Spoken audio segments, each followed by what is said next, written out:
Luke chapter 7 from the World English Bible. After he had finished speaking in the hearing of the people, he entered into Capernaum. A certain centurion servant who was dear to him was sick and at the point of death. When he heard about Jesus, he sent to him elders of the Jews, asking him to come and save his servant. When they came to Jesus, they begged him earnestly, saying, "He is worthy for you to do this for him, for he loves our nation, and he built our synagogue for us." Jesus went with them. When he was not far from the house, the centurion sent friends to him, saying to him, "Lord, don't trouble yourself, for I am not worthy for you to come under my roof. Therefore, I didn't even think myself worthy to come to you. But say the word, and my servant will be healed. For I also am a man placed under authority, having under myself soldiers. I tell this one, 'Go,' and he goes, and to another, 'Come,' and he comes, and to my servant, 'Do this,' and he does it."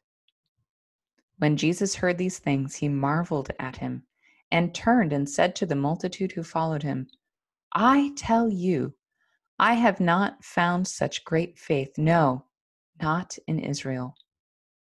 Those who were sent returning to the house, found that the servant who had been sick was well.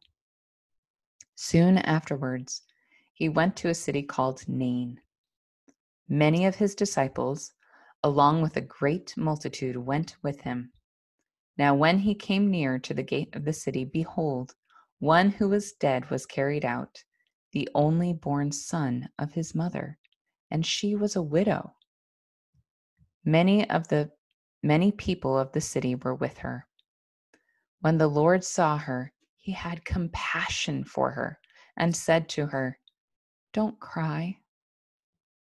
He came near and touched the coffin, and the bearers stood still. He said, "Young man, I tell you, arise." He who was dead sat up and began to speak. Then he gave him to his mother. Fear took hold of all, and they glorified God, saying, "A great prophet has arisen among us, and God has visited his people." This report went out concerning him in the whole of Judea and in all the surrounding region. The disciples of John told him about all these things.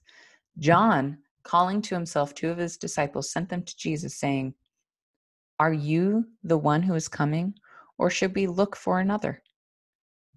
When the men had come to him, they said, "John the Baptizer has sent us to you, saying, 'Are you he who comes, or should we look for another?'" In that hour he cured many of diseases and plagues and evil spirits, and to many who were blind he gave sight. Jesus answered them, "Go and tell John the things which you have seen and heard, that the blind receive their sight, the lame walk, the lepers are cleansed, the deaf hear, the dead are raised up, and the poor have good news preached to them. Blessed is he who finds no occasion for stumbling in me." When John's messengers had departed, he began to tell the multitudes about John. "What did you go out into the wilderness to see? A reed shaken by the wind? But what did you go out to see? A man clothed in soft clothing? Behold, those who are gorgeously dressed and live delicately are in king's courts. But what did you go out to see? A prophet? Yes, I tell you, and much more than a prophet. This is he of whom it is written, 'Behold, I send my messenger before your face, who will prepare your way before you.' For I tell you, among those who are born of women, there is not a greater prophet than John the Baptizer. Yet he who is least in God's kingdom is greater than he." When all the people and the tax collectors heard this, they declared God to be just, having been baptized with John's baptism.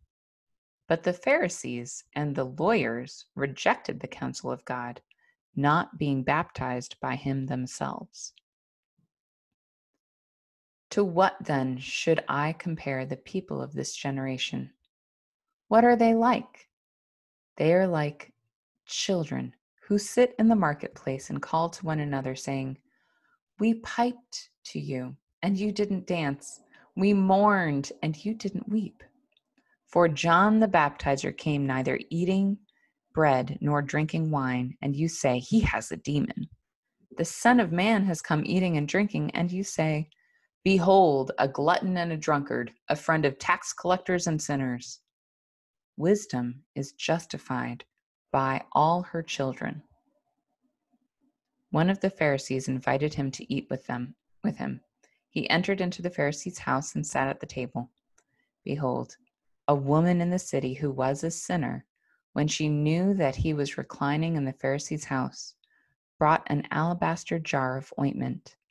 Standing behind at his feet weeping, she began to wet his tears with her feet, and she wiped them with the hair of her head, kissed his feet, and anointed them with the ointment.